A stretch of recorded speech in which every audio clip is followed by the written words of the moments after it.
बिस्मिल्लाहिर्रहमानिर्रहीम अस्सलाम वालेकुम। मेरा नाम होम्योपैथिक डॉक्टर अशफाक ख़ान है और मेरा ताल्लुक़ स्वात पाकिस्तान से है।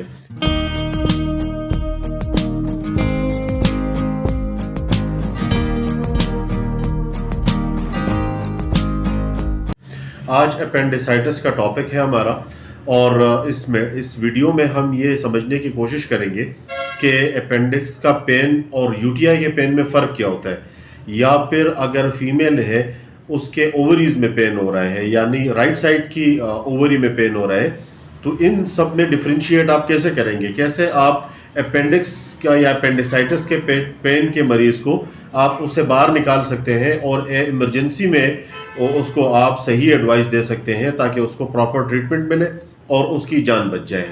सबसे पहली बात तो ये है कि कुछ चीज़ें ऐसी हैं जो अपेंडिक्स में और यूटीआई में कॉमन होती है, लेकिन इसको समझना बहुत ही इजी है।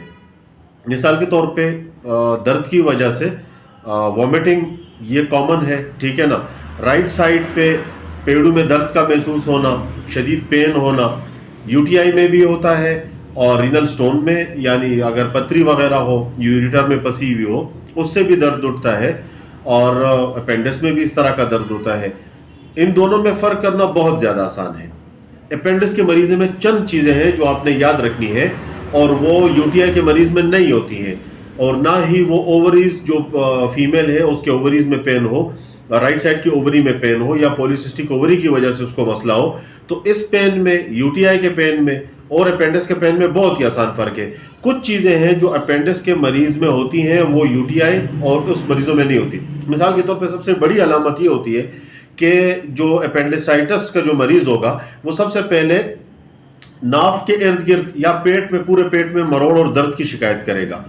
बहुत से ज़्यादातर जितने भी तबीब हैं या आप बुक्स को स्टडी कर लें, वो आपसे कहेंगे कि ये फ्लैंक साइड पे, जो राइट साइड का फ्लैंक है जहाँ पे ये पेट ख़त्म होता है, जिसे पेड़ू कहा जाता है, एंड के उस हिस्से पे जाकर के राइट साइड पे पेन होता है। ये ज़रूरी नहीं है, नहीं, इसमें आपने कंफ्यूज नहीं होना है, ज़रूरी नहीं है। बिल्कुल आखिर में जाकर के अक्सर ये दर्द राइट साइड पे आकर के रुक जाता है और वहाँ पर मामूली से जर्क से भी अपेंडिक्स के मरीज़ को या झटके से भी दर्द होता है, लेकिन ये कॉमन नहीं है, ये ज़रूरी नहीं है। इनिशियली आपको ज़्यादातर जितने भी 99% मरीज़ कहते हैं पूरे पेट में दर्द है, नाफ के ऊपर, बच्चा नाफ के ऊपर कहेगा मेरे पेट यानी नाफ के ऊपर दर्द है, और उसके इर्द गिर्द वो दर्द मैदे की जगह पर, नाफ की जगह पर वो दर्द बताएगा।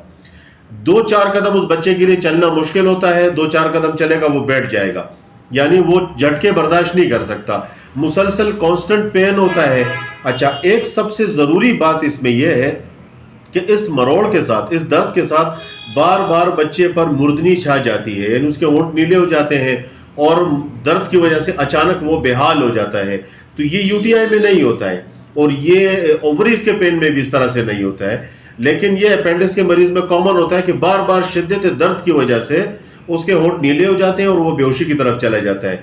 किसी किस्म के इंजेक्शंस वगैरह अगर आप कोई भी पेन किलर दे दें तो जो पॉलीसिस्टिक ओवरी की मरीज़ा होगी उसका जो दर्द होगा, या यूटीआई पथरी के मरीज़ का जो दर्द होगा, तो वो इंजेक्शन वगैरह से कंट्रोल में आ जाता है। लेकिन ये थोड़ी देर के लिए उसका अफाका होगा, 10 मिनट के बाद, 15 मिनट के बाद फिर वो जोर से चिल्लाना शुरू करेगा और उसे दर्द होगा। तो ऐसे मरीज को आपने फौरी तौर पर हॉस्पिटल के लिए रिकमेंड करना है, बगैर वक्त ज़ाय किए कहें जिसको फौरन ले जाए, अल्ट्रासाउंड करवाएं। अच्छा, आप लैब से इसको डायग्नोस कैसे किया जा सकता है?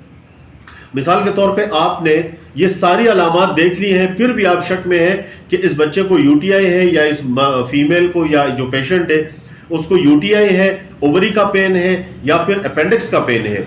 उसका बहुत ही आसान आपको मैं एक सिंपल 2 चीज़ों से बताता हूँ। एक तो अल्ट्रासाउंड है। अल्ट्रासाउंड में बहुत ही कम अल्ट्रासोनोलॉजिस्ट हैं, अगर वो उसमें डायग्नोस कर लेते हैं, देख लेते हैं कि बिल्कुल ये अपेंडिक्स के मकाम पर स्वेलिंग है, इन्फेक्शन है और इसको पेन हो रहा है उस वजह से, तो ये बहुत ही माहिर अगर कोई सोनोलॉजिस्ट होगा तो वो उस पर डिपेंड करता है। लेकिन बसा औक़ात आपको ये फैसिलिटी मिलना इमरजेंसी में मुश्किल हो जाती है। फिर आखिर में आपके पास एक ही चीज़ रह जाती है और वो है ब्लड के ज़रिए से ल्यूकोसाइट काउंट देखें। फौरन मरीज का सीबीसी टेस्ट करवाएं, फुल ब्लड काउंट करवाएं, एफबीसी जिसे कहते हैं, या कंप्लीट ब्लड काउंट सीबीसी कहते हैं, वो टेस्ट आप करवाएंगे।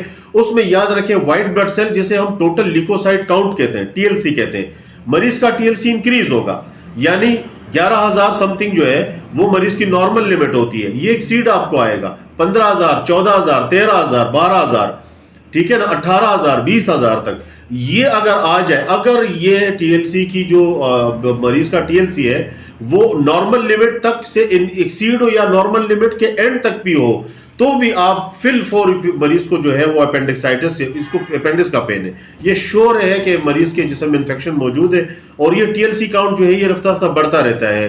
इसमें जरा सी भी देर मरीज के लिए जानलेवा साबित हो सकती है।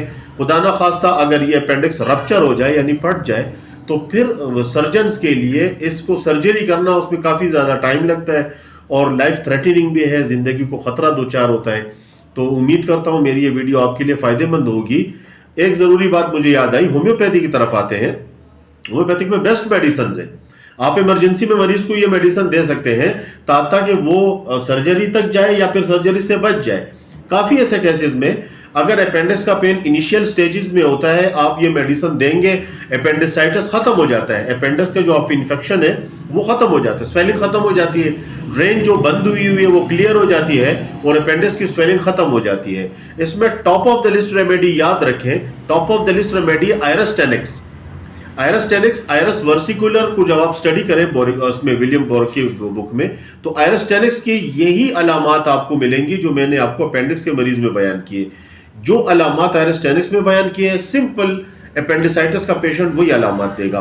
तो इसकी सबसे बड़ी दवा आयरस टेनिक्स है, 200 में दी जाती है। Belladonna second leading top of the list remedy है, बेलाडोना वो भी 200 में, आप मरीज को फौरन जल्दी जल्दी खिलानी शुरू करें। बेलाडोना, आयरस टेनिक्स 200 में। और इसके साथ 10 दिसंबर बताते हैं वो अपनी रिपर्टरी में कि आप लेकेसिस दें, मरीज को लेकेसिस दें, क्योंकि ड्रेन के बंद हो जाने की वजह से पेन उठता है और इन्फेक्शन सिप्टिसीमिया हो जाता है। तो सिप्टिसीमियन को खत्म करने के लिए आप लेकेसिस दे दें, एक लेकेसिस 1 में खिला दें, 200 में लेकेसिस दे दें, ठीक है ना, उसके जबरदस्त रिजल्ट है। तो ये जो मेडिसिन है ये इमरजेंसी में मरीज को इमरजेंसी से निकालेगी। बहुत ज्यादा मरोड़ और दर्द के लिए जो है रिपर्टरी में कॉलोसिन और डायस्कोरिया भी बताई गई है। आप डायस्कोरिया कॉलोसिन मिक्स करके भी दे सकते हैं, दोनों एक साथ भी दे सकते हैं, हालांकि दोनों के अलामात में फर्क होता है। कॉलोसिन में मरीज जो है वो पेट को दबाने से या उसको थामने से उसको आराम पड़ता है, मरोड़ को यानी उसको दौरा होने से आराम पड़ता है, जबकि डायस्कोरिया का मरीज हिल नहीं सकता, वो स्टिल रहेगा।